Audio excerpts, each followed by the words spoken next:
The cultural impact that One Piece is as a series has crafted generations of anime and manga fans, and I don't truly feel like we'll fully ever understand the overall weight and magnitude it has as a series until it officially comes to a close when the manga ends and years pass and we just see how miniseries really try to fill in the gap, that place that One Piece leaves. And that day is quickly approaching, closer than it's ever been. And at long last, One Piece has stepped into the live action of media and has tried to say, I want to be different. I want to raise the bar. And to be fair, the bar of live action is in the depths of hell. It is in the abyss itself. But even then, this live action definitely raises that bar from the depths of hell and puts it at a normal level to where it can be improved, but it definitely makes people happy to see One Piece was given care and attention and love. And I feel like just starting off this video right, I could feel the love and passion that is put into this. I think that the writing team and the people that got the actors and the roles and everything to the set pieces like the ship design and all that, there was a lot of love. I feel that. I feel the love. And usually when it comes to stuff like this, people that are script writers or, the directors or whatever, and they're having to adapt a piece of work from a book or a manga, anime, or whatever, they don't usually read the original source. They don't care about the original source. A good example of this is The Witcher. It speaks for itself. Look up The Witcher if you don't know what I'm talking about. Basically, I feel like when going into this, the people that worked on this show, not just the actors, but everyone that worked on this show, really does like what they're doing. And they're enjoying it. They're having fun with it. There obviously is some areas that could be improved upon and be better, but I do legitimately think just going in with an open mind, it's clear that the team that worked on this does have a love for it. I don't know if it's because they actually read the series themselves or watched the anime, or if they actually just read a summary of it and got the rough draft of what the main plot points were. Whatever the case may be, I can feel the love. I do feel that. And nothing really declares that more to me than the actor of Luffy. Luffy's actor is absolutely stunning. And I see now why Oda likes him, why Oda chose him, why Oda was happy that he was representing Luffy in a live action. Because legitimately, he is the best actor in the entire show. And there's some good actors, a lot of good actors, like Buggy, to Zoro, to Nami, Usopp, etc. There's great actors. But the overall presentation of Luffy within this live action is so spot on. I felt like I was actually watching One Piece. Like, I know this is the live action One Piece, but I'm just saying I felt like I was watching the anime. Like, he really does feel like Luffy in a live action, and that goes a long way. I felt like out of any other character, Luffy really was perfect in every degree of the way he was presented. And I just want to go on record and say that I am happy to see that. Because the main character of One Piece, Luffy, obviously, is very important. Because he's going to have a lot of spotlight. He's going to be a big focus of the story. He's going to eventually become the Pirate King. And seeing the actor just be so perfect for him, I couldn't have asked for a better character. A better actor for the character. I think that is legitimately the best thing. But let's get into it a little bit deeper. Is the live action good? And how is it? Is it bad? Is it good? Is it lukewarm? Is it, something that's just passable? There's a lot of things that you could kind of think about. And like I said, I went into this with an open mind, but I was skeptical. I've talked about this to where, One Piece's live action, it could work, it could not, because we have Devil Fruit abilities and stuff, and, I was concerned. I was. But after watching the series, I don't have as much of a concern anymore. I do think that it can be improved upon. But I think looking at the overall rough draft of just how the first 8 episodes of this were, I'm excited for the future. I really am. And I hope that the passion in the team really stays committed and they want to improve even further. Now, I do want to point something out. As you can see on screen, there's wanted posters. And if you look very closely, it says Foxy. And here's a clear image of it. There's multiple Easter eggs that is put in throughout the first episode alone of just hinting at characters that are not in the live action, but eventually, if there's follow-up seasons, there will be. Foxy and Cavendish. Seeing these two individuals with their own respective wanted posters is a pretty big deal. And I think that, a lot of people are going to think this is a meme or a joke, and maybe it's just playing a nod to just One Piece and Oda's work. But I think adding these two wanted posters show that the people that are working on the show do want to get to those points. They want to get to the Foxy arc. They want to get to Dressrosa, which I'm really curious on some of the depictions of the characters, of how, let's say, Crocodile would be done, or how, like, I guess Doflamingo would be done. I legit would be very interested in just seeing the actual live action representation of some of these characters. And I think that, them going as far as to put little Easter eggs like this throughout the live action definitely shows that they do respect the source material. Which, let's get into that. How is the source material? Like, does this accurately follow the source material? Is it something that respects the essence of One Piece? Or is it something that falls short and it feels like it's crapping on what Oda crafted for years? Personally, I feel like the way this is done, it does have that vibe. It has the love and passion that One Piece represents. I feel that. And I feel like it does try to perfectly embody One Piece. It tries to embody the comedy to the serious moments and everything in between. And I feel like it treads that ground very well. I do think that there is some areas within the anime that is done better, but at the same time, I do think that there's some areas even in this live action that does better than the anime. And I think that is definitely a massive win for the show. Now, I do want to talk about a few things in terms of actually following the main plot. There is definitely things cut. There is definitely things missing, and there's definitely like a fast-paced tone to this show. Like, just representing and showcasing this. The series has 8 episodes, and for the most part, each episode's about almost an hour long to an hour long, and that's basically 8 hours of content. That's quite a bit. I mean, you factor in basically an anime episode, it's 20-something minutes, so 3 episodes per, episode. It goes through a good amount of content with the time it has. And I think that, where it ends, basically, if we're going to episode 8, I'll pull up episode 8 here. Episode 8 ends pretty much exactly where, they do the whole little commitment. They put their foot on the barrel and say what they want and all that, what they're fighting for. Like, you can see the entire scene, like, right here. They're all, happy. Then the One Piece logo pops up, and then you see Smoker appear at the end, and he burns Luffy's, wanted poster. Basically implying that, there is going to be a Season 2 and a new threat for Season 2, which is pretty exciting. I do like overall the presentation of just what this brought, and I think that also the Arlong arc was really good. Like, I was worried about how the fishmen were going to be depicted within this show, but Arlong's actor really knocked it out of the park, and it looks really good. Like, the choreography and everything is super spot on. Now, let's talk about, once again, back to the story part. How is it? Like, does it follow the actual story? Like I said already, there is things missing, and it feels very fast-paced. I think if there is one complaint I think anyone would probably have, especially if you're a manga reader or an anime watcher, is that the 8 episodes feel very quick. Like, there is a lot of content that is covered within these episodes. But at the same time, I feel like it's for the best. And hear me out on this, okay? I'm someone that will argue that I think that it's good to watch all 44 or so episodes of the original One Piece anime.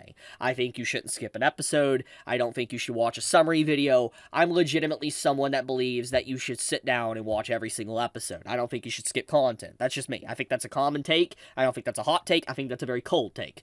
But the point of the matter is that One Piece has always been kind of like a filter. There's a big filter with One Piece when it comes to just how its anime and manga is that there's just so much content. I mean, 1,000 chapters of a manga, over 1,000 episodes of an anime, and you factor in each episode is 20 minutes long, and obviously not every normal person that's getting into it knows, like, what's filler, what's not filler, what they can skip, what's recap, what's not recap, etc. It's a lot. It's a massive number. 1,000 episodes is not a small number. A lot of people look at a 24-episode anime and think that's long.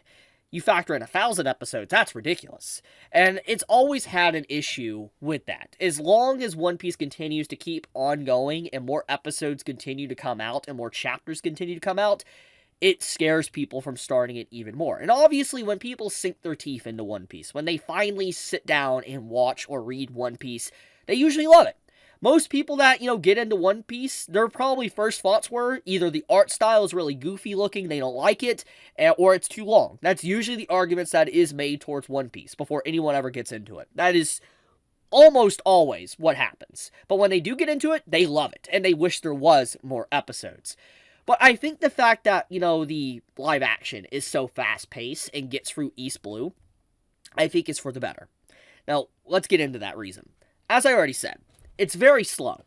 One Piece's East Blue Saga is a very slow arc. It can be agonizing, especially if you're someone that is a new anime fan that watches newer anime. The old art animation looks good for One Piece, but it definitely isn't up to industry standards nowadays. And anyone trying to get into One Piece, especially how it was in the beginning, will look at it and be like, wow, this looks old, and then they'll be turned off from it. And then they'll look at, let's say, the Wano arc in One Piece and be like, wow, this looks really good, what's going on? But obviously it's with time. But the point I'm making is that the early stages have a lot of things going against it. How anime was done in the past, to just like the slowness of it. A lot of people want to get to it real quickly. They want to get through it.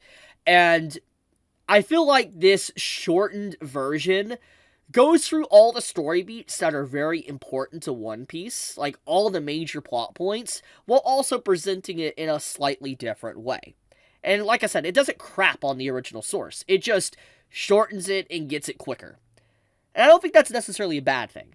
There is some areas that do suffer from this. I'm not going to deny that. And I feel like, this episode count would have done a lot better if Netflix would have decided to allow 10 or even 12 episodes. And this is more of an industry thing. I don't know why, live actions nowadays need to only have 8 episodes. Like, give us 10, give us 12. I don't know whatever happened to the, 10 episodes for a live action. That used to be a common thing, but nowadays it's only 8 episodes. And I don't know why it's like that nowadays. Maybe you guys in the comments will let me know. But back on point, though. The point is that I think for the benefit of the show, it's better for it to be like this, in quick pace. But I feel like the big issue people will have is the quick pace. It's a double-edged sword. So that's the only thing I could see people really having an issue with the live action. Now, let's get into a few other things, okay?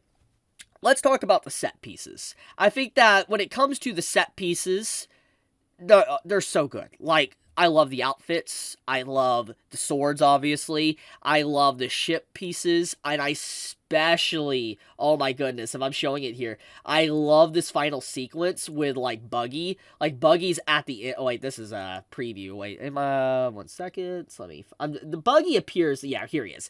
Buggy's actual character design. Oh my goodness. So when we first saw him in the trailer, I talked about it, he's creepy, he's scary. And the more I see of him in the live action, the more I watched, I was like, this is so perfect. It's so good. It legitimately encapsulates what Buggy is. And I feel like, when Buggy is first introduced, he's supposed to be creepy. He's supposed to be scary. He's supposed to be someone that is absolutely terrifying. But there is an element of him that is funny, because at the end of the day, he's this clown. He has a big red nose. He's got a weird clown hat, so to speak. He's in a clown tent, a circus tent. It's just like, it's funny, but he's also creepy. And I feel like the actor of Buggy really does a good job with presenting this character, and just shout outs to him. He did a very good job as Buggy, and I say this to all the actors, but man, Buggy's actor really went hard. I love it. And I think that's another thing I was very concerned about, but this will also be a hit or a miss for a lot of people, will be the comedy. I think that because of the passion and care and attention to detail that this show tries to have to the original source, that there's going to be people that come into this who are going to be a little bit turned away from the presentation of the comedy. Because One Piece is a serious story, but in a lot of areas, it's comedy. There's a lot of gags, there's a lot of funniness, and I think legitimately that can turn off a lot of people in a live-action setting. I know for a fact it could feel out of place or weird, but One Piece has that. It's very goofy, and I think that, them keeping that in definitely is a good thing. But at the same time, it could definitely turn away new fans as well if they're not used to it. So that is another double-edged sword.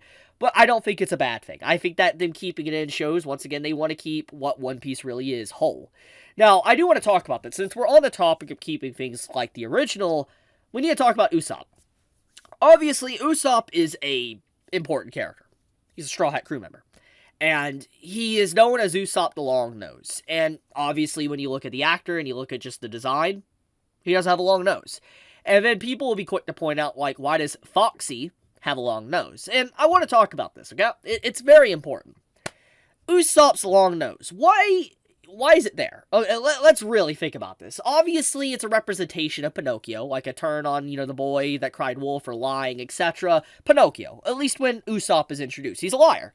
But on top of that, Usopp is a character that's continuously used as a gag with his nose. Like, you have Zoro dragging Usopp through the snow by his nose, or Sanji drags him. Different characters always grab Usopp's nose and move him around or whatever. He's always like that gag character with his nose. And obviously putting a prosthetic, like, on the actor, like a long nose, would be very difficult in terms of the makeup department. But also, why would the nose have to be there? For the gags. It would have to be there for the long nose. And the thing is that the characters would have to grab it, mess with it, etc., and they can CGI it. But I feel like if they really tried to mess with the prosthetic nose, it would probably fall off. It would get damaged. And then they would have to go through the whole cycle of putting the makeup back on the actor. It would just be a huge hassle. It'd be really annoying. And I feel like, at the grand scheme of things, they sacrificed that line of jokes of just, like, the long nose, and they wanted to feel natural. I think that's not a bad thing. I legit think that removing it doesn't really hinder the plot in any way, because it really, the nose that was, like I said, it was used as a Pinocchio type element, like lying and stuff, but also it was used as a gag to grab his nose and drag him around. Let's be honest. There's other important areas to it, but that's the big reasons. So I don't think it's a necessarily big loss. And the reason why Foxy's is there is because, let's be honest, he's a minor character. He's nothing too huge unless the live action wants to make him big. That can happen, but I think that, this isn't necessarily a problem. But it does show that they do want to keep the anatomy of the characters. They do want to do it if they can, if it's feasible. So that is good to see, that Foxy has a long nose. But, okay, besides all of that, is it good? Is this live action good? I think it's good. I wouldn't say it's the best thing I've ever seen. I'm not gonna say it is, but I don't think that this is a dumpster fire. I don't think this is garbage. I don't think that this is legitimately the worst thing I've ever seen. I wasn't appalled and wanting to vomit when I watched this. I think that this does respect the source material. Do I think the anime or manga is better? Yes, I do. I still think that. But I do think that anyone that wants to start their One Piece journey with this, I don't think they're necessarily doing a disservice. I think that this is a nice entry into the show, and if you like this, you can get into it through the anime and manga as well. I think that is fine. I also want to talk about the overall violence that is in this show. Like, Zoro literally cuts this man in half. There's some violence, a lot of gore, and I was shocked. I was legit shocked, because there's blood and stuff in One Piece, but not like what we saw here. I was kind of shocked, so I am curious to see how that's going to go later on down the road with some story. But overall, I like it. It's a good show. I don't think it's the best, but I don't think it's bad. And I think that it's nice to see One Piece of all series break the curse of the live action. So I'll leave it at that. Thank you so much for watching. May you have a fantastic day or night wherever you live. Be safe, stay healthy. Chibi out.